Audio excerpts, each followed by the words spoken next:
આણંદ જિલ્લામાં એક વર્ષ દરમિયાન 38,875 દસ્તાવેજોની નોંધણી થઈ. આણંદ જિલ્લામાં જિલ્લા કલેક્ટર શ્રી પ્રવીણ ચૌધરીના માર્ગદર્શન હેઠળ આણંદ જિલ્લામાં તાલુકા મથકો ખાતે આવેલ સબ રજિસ્ટ્રાર કચેરીઓ ખાતે અને આણંદ ખાતે જૂના જિલ્લા સેવા સદન ખાતે આવેલ નોંધણી નિરીક્ષકની કચેરી ખાતે મકાન, દુકાન, ઘર, જમીનના દસ્તાવેજોની નોંધણી કરવામાં આવે છે. સબ રજિસ્ટ્રાર કચેરી, આણંદના નોંધણી નિરીક્ષક શ્રી આર. યુ. રાઠવાએ જણાવ્યું કે દસ્તાવેજ કરવા માટે ગરવી 2.0 પ્રોગ્રામમાં ઓનલાઈન એપોઇન્ટમેન્ટ લેવાની હોય છે, જેમાં સ્લોટ નક્કી કરેલા હોય છે. તે મુજબ દસ્તાવેજ કરવા માટે નોંધણી નિરીક્ષક સમક્ષ આવવાનું થાય છે. આણંદ જિલ્લામાં છેલ્લા એક વર્ષ દરમિયાન એટલે કે તારીખ 2/4/101 થી તા.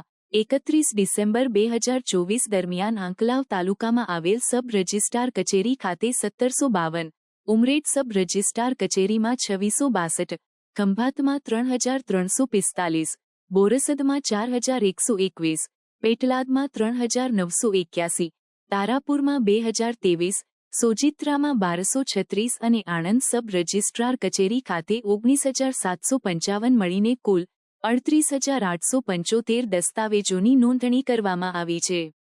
વધુમાં શ્રી રાઠવાએ જણાવ્યું કે દસ્તાવેજોની નોંધણીથી અને સ્ટેમ્પ ડ્યુટીની ફી પેટે આણંદ જિલ્લામાં છેલ્લા એક વર્ષ દરમિયાન થયેલ 38,875 દસ્તાવેજોની ફી પેટે સરકારને 199 કરોડ કરતાં વધુની આવક થઈ છે.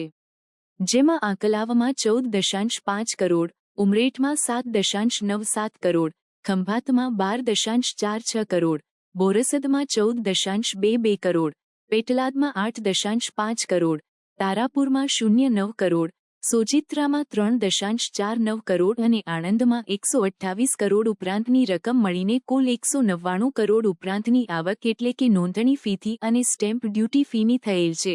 તેમ આણંદ સબ રજિસ્ટ્રાર કચેરીના નોંધણી નિરીક્ષક શ્રી રાઠવાએ વધુમાં ઉમેર્યું છે. આણંદ જિલ્લામાં કુલ 8 સબ રજિસ્ટ્રાર કચેરીઓ આવેલી છે.